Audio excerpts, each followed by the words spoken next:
Hi, this is Bubba. I live in Dr. J's head. Now I'm trying to tell you, you ought to read the book, because the boy knows what he's talking about. Now, he doesn't let me out of his head that often, but when he does, I tell you what you need to do, because I'm Bubba and I know. So read the book, enjoy the book. Willi Rose does a wonderful job narrating the book. Enjoy the book. This is Bubba signing off. Bigfoot, a 50-year journey come full circle. Written by Dr. Matthew A. Johnson. We are on chapter 23, The Bigfoot Agenda Revealed. I'm Willi Rose. Cynthia walked through the revolving door at the Rogue Valley International Airport in Medford, Oregon. I gave her a big long hug and a kiss on the top of her head, as is customary for our initial reunions.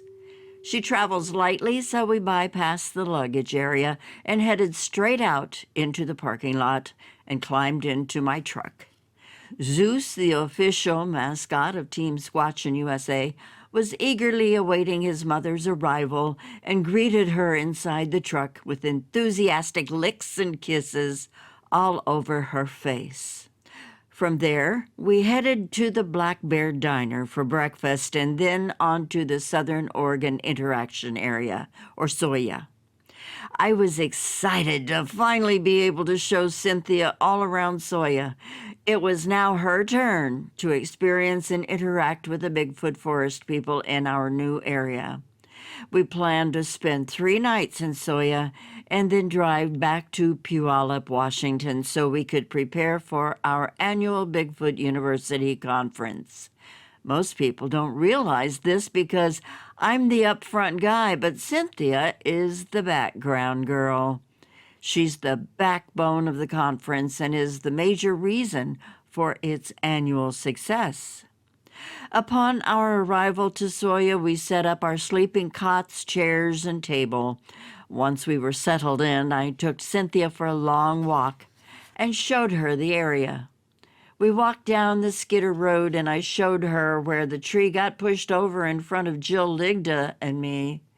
As we walked the full length of the dead-end road and then back to the base camp, we didn't notice or see anything unusual, including tracks on the ground. We rested for a bit in the base camp and talked about the other past events that had been witnessed in SOIA by myself, Jill, Alyssa, Mike, and Patrick. After a much-needed rest, I took Cynthia in the other direction. We hiked up a trail for quite a ways, and she was able to spot fresh Bigfoot tracks on the ground. Then she spotted the large trees that had been placed alongside the trail and leaning against other live trees. She was as amazed as I was because there's no way a human being could have lifted them and put them there. I showed her where Jill and I were sitting and resting on the log when it got thumped by a large pine cone. Cynthia was in agreement that there were no trees in the immediate area where the pine cone could have fallen from above. Finally, I showed Cynthia where the abandoned Skidder Road was that went up the mountainside where Alyssa and I hiked to the top and then walked the ridgeline. The daylight hours were still short, so we agreed to put that hike off until the following day so we wouldn't be rushed. Besides, we had already done a lot of hiking for one day. We walked back to the base camp and prepared for the evening. At this point in time, I was instructed that I didn't need to put out the gifting bowls any longer. I was informed that we were beyond the habituation interactions. However, I was told that if I wanted to, I could leave some food for them on the table inside of the base camp perimeter. That was surprising to hear, but made life a whole lot easier for me.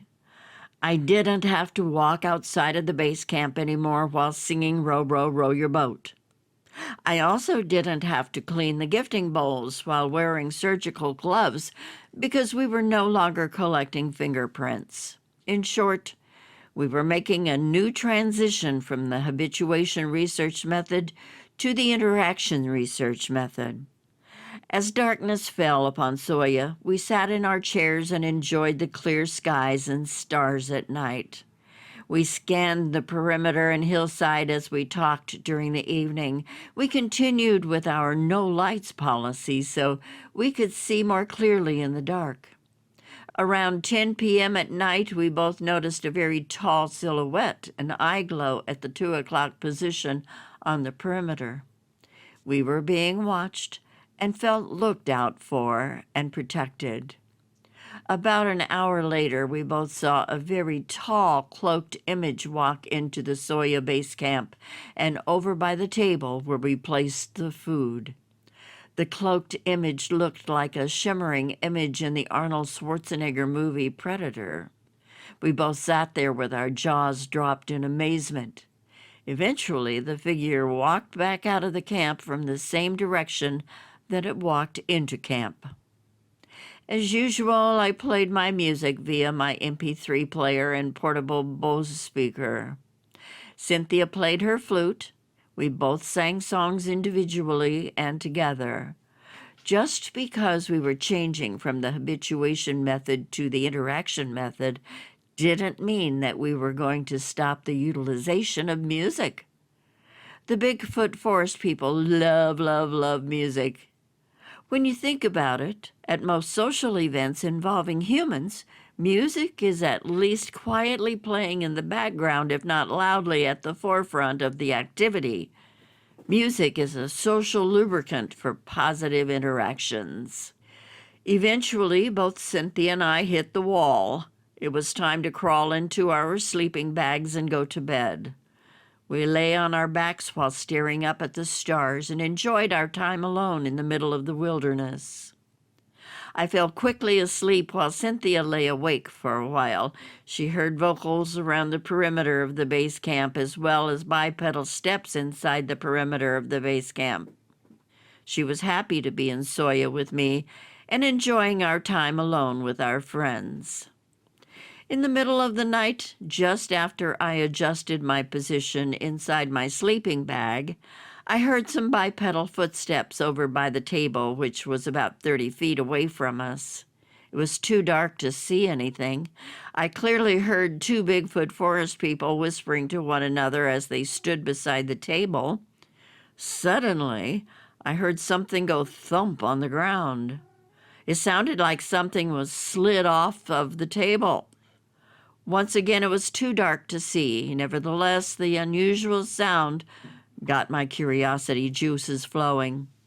Later that morning, after the sun rose, Cynthia and I eventually woke up. We laid there in our sleeping bags talking because it was still cold outside. We shared what we heard go bump in the night. We both had heard bipedal steps walking around the base camp, including near the head of our sleeping cots. We also heard what sounded like the young ones playing and talking to one another. Finally, I shared with her about the thump on the ground that I heard near the table in the middle of the night. I told her that it was too dark for me to see anything. Once we crawled out of our sleeping bags, we put our shoes on and walked over to the table where I had placed 2 gifting bowls with Hawaiian butter sweet rolls inside. The Bigfoot forest people love bread products. The table sits about 4 feet off the ground, and the only thing missing from the gifting bowls was 1 roll, taken from the middle. I walked around the table and noticed the carton of 1 dozen eggs upright on the ground. Not 1 egg was missing or broken. It looked as if Onks had slid the eggs off the table and onto the ground. How they ended upright and unscathed is beyond my reasoning. About 30 seconds later, I received a very strong and stern mind speak from Onks. Please stop using the eggs as a control variable.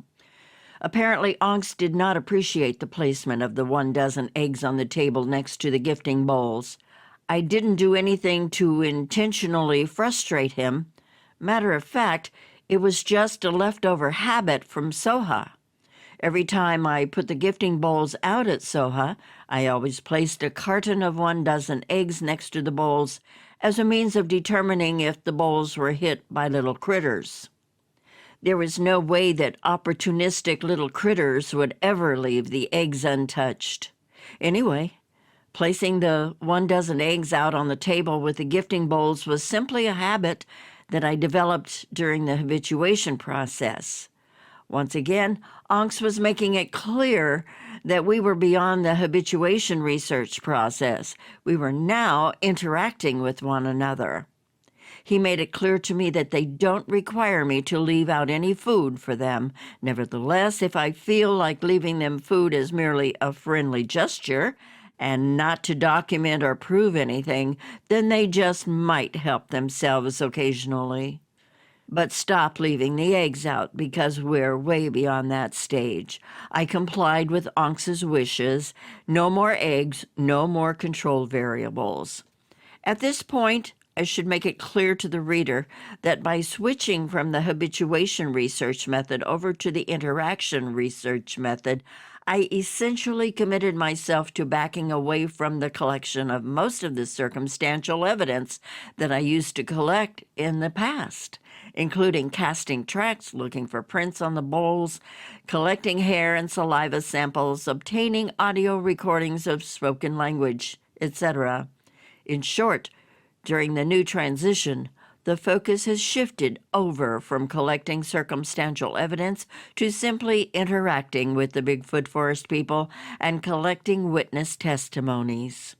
The point being is that I have collected enough circumstantial evidence and witness testimonies over the years to establish my credibility as a Bigfoot researcher. In other words, there's absolutely no doubt that I don't lie and I don't hoax. If I said it happened, guess what? It happened. My word has been thoroughly vetted and verified by multiple eyewitnesses. My reputation is solid gold. Therefore, I don't need to collect any more circumstantial evidence unless it's been intentionally gifted to me. I'm not turning away a gift from our Bigfoot forest people friends. The focus now is simply on relationship building, learning, and teaching. Cynthia and I ate our breakfast, cleaned up camp, and went for our hike up the abandoned Skidder Trail in order to ascend to the top and hike the Ridgeline Trail. We got an early enough start that we had plenty of daylight to burn and no reason to feel rushed. As we made our way up the mountainside, I kept quiet and waited for Cynthia to point out the obvious signs. She was clearly noticing the same piled-up debris and vegetative obstacles that Alyssa and I had noticed on a previous day hike.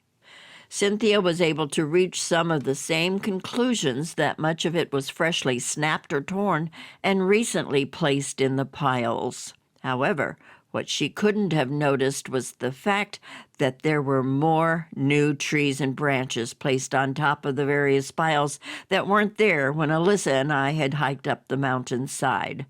I pointed out the new vegetation to Cynthia, and she checked it out and verified that it had recently been snapped or torn based on the fresh, light brown coloration of the wood. Once we made it to the top of the mountain and reached the Ridgeline Trail, we rested for a bit. It was another beautiful day of hiking and enjoying the views from on top. Unlike the previous trip with Alyssa, we actually did find some fresh Bigfoot tracks up on the ridgeline. It was exciting to be learning about the local area, the trails they used, and the structures they were building. Most important of all to me, it was nice to finally be sharing that time in Soya with Cynthia. Although I enjoy taking my other friends out there with me, they're not my soulmates. It was a beautiful day. By the time we made it back down the mountainside to the base camp, I was exhausted. Once again, I placed some Hawaiian buttersweet rolls in only one gifting bowl this time on top of the table. 2 gifting bowls full of Hawaiian buttersweet rolls seemed like overkill to me, since Onks only took 1 roll last time. I did not place the eggs back on the tabletop. Instead, they were placed back inside the cab of my pickup truck. I did not want to offend him again. Cynthia and I enjoyed another evening of sitting in the dark, singing, talking, laughing, whistling, playing music, talking, singing, laughing, playing the flute, and basically entertaining our friends of the forest for several hours. Once again, we noticed that we were being watched from the 2 o'clock position on the hillside above us. The eye glow was incredible. However, on this second night, we noticed more silhouettes and eye glow surrounding us. We also heard some occasional bipedal walking, tree knocks, and vocals. It was another beautiful starry night. How awesome of a time was this? Incredible. However, I guess we could have gone golfing instead. Ho hum. We reached that time of night when we were both hitting the wall and needed to go to sleep. We were both exhausted from the hike up to the top of the mountain, and our bodies were demanding to engage in nocturnal dreaming. So we did just that. We crawled into our bags, stared at the stars, talked for a couple of minutes, and then said good night. I was out like a light, and Cynthia wasn't that far behind me. It was another peaceful, uneventful night in Soya. Or was it? In the middle of the quiet night in Soya, Onks woke me up from a deep sleep. He allowed me to lay on my back, enjoy the stars, and slowly orient myself to a state of being fully awake. Once he sensed that I was fully alert, he proceeded to engage in a 2-hour mind speak with me. He shared information with me that was totally unexpected, overwhelming, emotionally moving, and exciting. There's absolutely no way to prepare for a moment like this. However, I will try my best to share only the highlights with you. Otherwise, this would become a 1,000-page book. As I lay there on my cot staring up at the stars, Onks said to me, I need to talk with you about something very important to my people. We have never spoken to any humans about this. We trust you with this information. We are placing the future of our loved ones in your hands. I just laid on my sleeping cot feeling majorly complimented while at the same time feeling very overwhelmed. I thought, we are placing the future of our loved ones in your hands? What in the world is he going to tell me? I lay there waiting for Onks to proceed. After some silence, he continued to speak to me. Onks asked me, do you remember the portal in the other location, the one that you and your friends stumbled across? The one that you were able to reopen several times? You were the first human on Earth to do that. No one else has repeatedly reopened a portal. The elders want me to talk with you and explain our plans and hopes with you. Are you willing to hear them? May I proceed? I responded, yes, I remember all of it. Yes, please do proceed. Onks shared, the portal that you found is only one of many portals all over the earth and across the universe. They were placed here and everywhere else a long time ago, before the human race came into existence, by an ancient alien race. A long time ago, some of our people learned how to manipulate the portals and travel through them. Not all of our people were born with the ability to do so. The portal that you saw with the red sky and the dark, scraggly vegetation is our home world. Our planet has been dying for a very long time. Our sun has slowly been burning out. It takes a very long time for a sun to burn out. When our elders on our home world first realized that our sun was beginning to die, members of our race were sent out to find one or more worlds that we could colonize. Please remember, not all of our people can manipulate and travel through the portals. Also, we can only travel through the portal by ourselves. We cannot take anyone through the portal with us. Are you understanding me? I responded. Yes, I believe I'm understanding what you're saying to me. Ankhs continued. Eventually, one of our people found Earth and reported back to our elders. They approved a plan for all individuals who could travel through the portal to go to Earth and start a new home world. 1/4 of our home world traveled through the portals and reached Earth. 3/4 of our people were left behind because they could not travel through the portals on their own. Do you have any questions? I responded. No, I believe that I'm understanding everything so far. Please continue. Next, Ankh shared with me, our people are all connected with one another. What one knows, we all know. What one feels, we all feel. We are all connected. Although 1/4 of our people migrated to Earth, those of us who can do so have been traveling back and forth to our home world to visit with our family and friends ever since the Great Migration.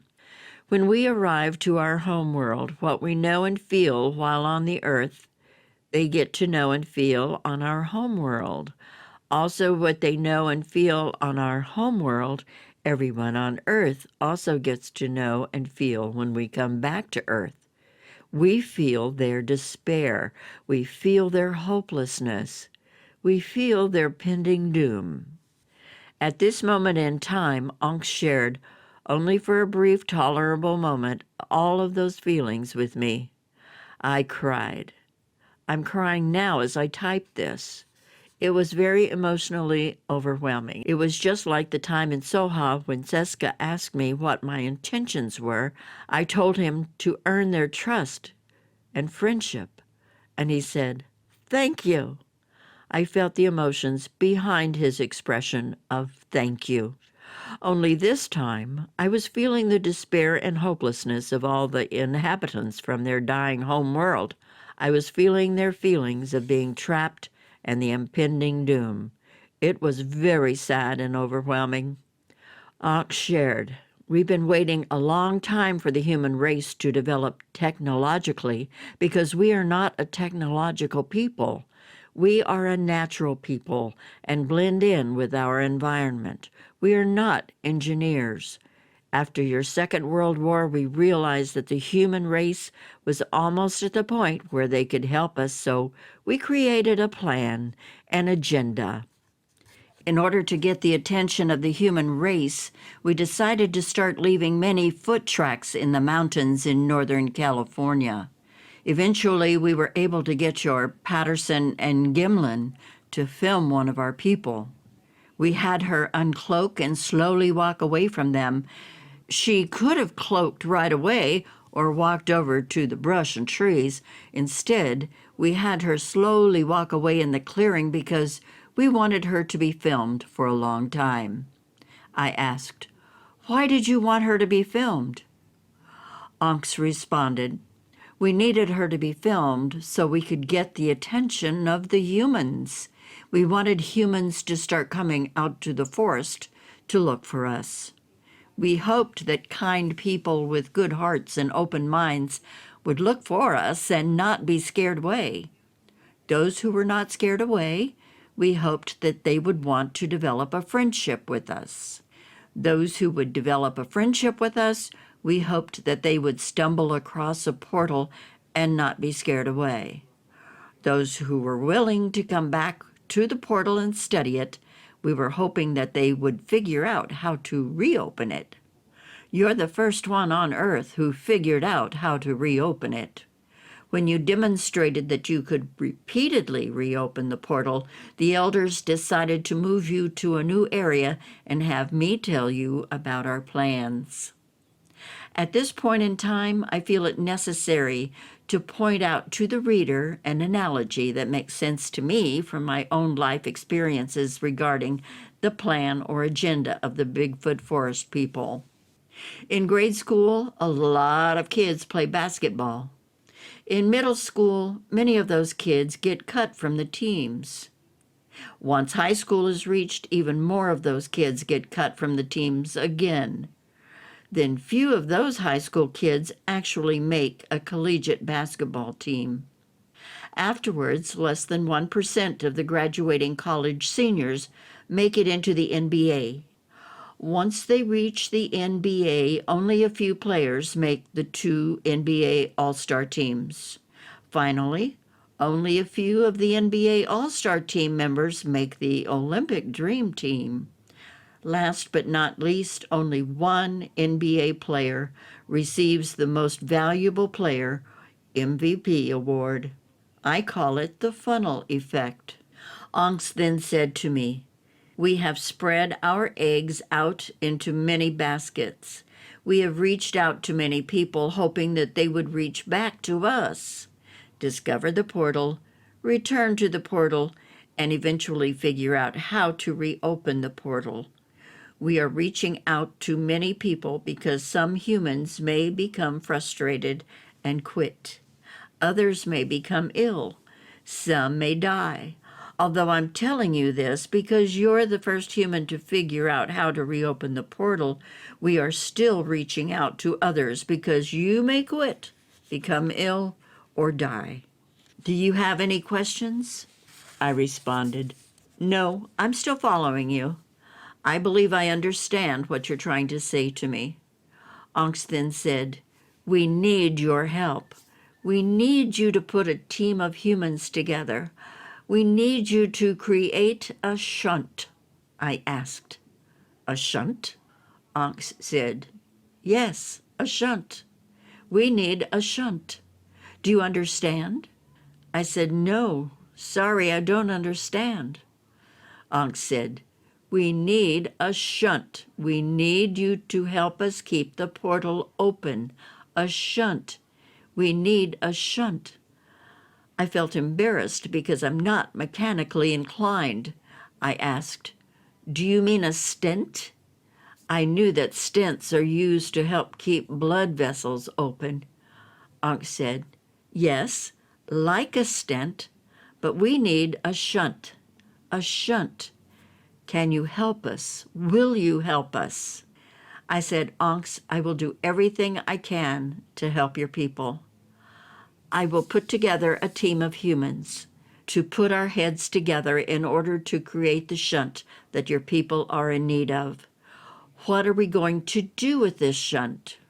He responded to me, "You are going to help us keep the portal open so we can bring the rest of our people from our home planet to Earth. Will you do that for us?" I laid there for a moment and thought, who am I to be making a decision like this? Then I remembered what a bunch of knuckleheads we have in Congress, the White House, and around the world. I thought to myself, I trust me and my judgment more than I trust those idiots. I asked Onks, "Wait a second. How do I know that you're not deceiving me and that you're asking me to help you bring over an invasion force to annihilate the human race?" Onks paused for a moment and then said, "Please tell me about any time in human history where we tried to harm the human race. If we wanted to, we could have annihilated the human race a long time ago. You know from your experience with us that we have no other intentions but positive ones for the human race. We all come from the same God. Haven't we treated you with kindness, love, patience, and respect?" I said, "You're right. I apologize. Thank you for answering me." Once again, Onks asked me, "Are you willing to put a team together to create a shunt for us? The end is near, and there isn't much time left to help our people on our home world." I responded, "Onks, you need to understand that I'm not mechanically inclined. However, I know a lot of people, and I believe that I have the resources and connections to help put together a successful team in order to help your people." Onks responded, "Thank you. We will wait for your success. In the meantime, please continue to come out and visit with us." Before Onks left the area, I asked him one last question. Are you willing to tell me how you are able to cloak and uncloak? Onks responded, Yes. Our natural state of existence is at a higher vibrational frequency than humans. Therefore, we are outside of your visual field of range. However, some animals can still see us, such as canines and felines. Your cameras can catch images of us too, even when you can't see us with your own eyes. Your pictures are often blurry because of our high vibrational frequency. If and when we are interested in having one or more humans to see us with their own eyes, we will intentionally slow down our vibrational frequency. When we do this, we become solid beings, just like humans are solid beings. I laid on my cot in amazement because there was so much more to learn. I said, Thank you for visiting with me and for trusting me. I will try my very hardest not to let your people down. He said, We know you will. We trust your heart and intentions. Our conversation came to an end, and Onks walked away. I laid there under the stars, enjoying the beauty of the universe. As I laid there staring at the stars, I was wondering where their home world was. Could I see their sun, or was their planet located way beyond my field of vision? I also laid there totally honored that I was asked to help their people, while at the same time I was overwhelmed that I was asked to assist them. I guess that's the price I get to pay for figuring out how to repeatedly reopen a portal. I eventually fell back to sleep. When Cynthia and I woke up in the morning, I apologized to her because I knew that we had planned on being in Soya for 3 nights. But I told her that Onks had spoken to me that night for about 2 hours and we needed to head back to Puyallup, Washington immediately. She asked me what Onks had said, but I told her that we would talk once we hit the Interstate 5 headed north. She patiently waited to hear all about it once we started driving north on the I-5. I was feeling overwhelmed by the burden placed on me, and I wanted to roll up my sleeves and get to work immediately. As we drove north from Grants Pass, Oregon to Puyallup, Washington, I told Cynthia about what Onks had said to me. At first, she became worried that I was experiencing a heart problem because I had mentioned the word shunt and stent. Finally, I was able to reassure her that there was nothing wrong with my heart. I told her that the Bigfoot forest people needed us to put together a team to create a shunt for the portal to help keep it open, so all of their people remaining on their home world could come to Earth because their sun was dying. Cynthia was 100% on board with me. She understood my desire to cut our trip short by 1 day. As we drove north, I was contacted via my cell phone from a gentleman out east who was retired but had a history of working with the Massachusetts Institute of Technology, or MIT, as a physicist. He had heard me on Coast to Coast AM with Bob Gimlin. My description of the portal in Soha had caught his attention because it fit exactly what he was learning about with his studying of the Bermuda Triangle. He concluded that the Bermuda Triangle was actually a very large portal that was taking our ships and planes and transporting them to another dimension. He wanted to learn more about the Soha portal and my ability to reopen it repeatedly. I immediately thought about the team that Onks and the elders wanted me to put together to help keep the portal open so their people could travel to Earth.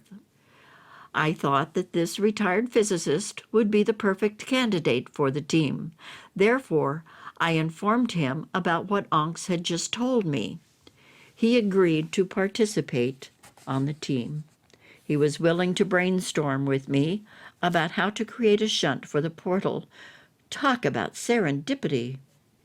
At our conference near the end of April in 2016, I told everyone that Onks had engaged in a 2-hour mind speak with me and shared information with me that I wasn't able to share with them yet. However, I reassured the attendees at the conference that I would let them know as soon as I was allowed to do so. I also shared with them that a retired physicist from MIT had contacted me and that we would be taking a scientific approach to our work at Soya. The conference attendees were excited. Throughout the past 16 years, I have often been falsely accused of taking a non-scientific approach to my research, when in fact, I've produced more circumstantial evidence and multiple witness testimonies than most other researchers. The only thing I haven't provided is a body. No one will ever provide a body. Knowing what I know, it's not possible. By the way, I would say that it's scientific to discover how to repeatedly reopen a portal. Apparently, the Bigfoot Forest people think so, which is why they asked me for my help. A couple weeks later, I contacted the retired physicist from MIT in order to update him on what was happening in Soya. He immediately asked me, "Can you please send me the device so I can tweak it so we can use it to kill one of those Bigfoot, bring the body in, and settle this issue once and for all?" I sat there in silence. Then I thought, what the heck? Either he's playing both sides of the fence, or he's thinking I'm someone else, or he's experiencing some form of dementia or Alzheimer's. I politely ended the phone call and never called him again. I sat there totally stunned and depressed because I realized that I was right back at square one. I had absolutely no one on my team who was technologically savvy enough to help create a shunt for the portal.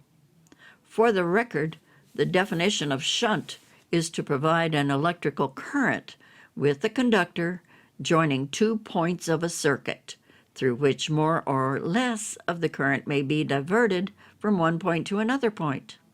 Shunt can also be defined as to travel back and forth or shunted between 2 towns or 2 worlds.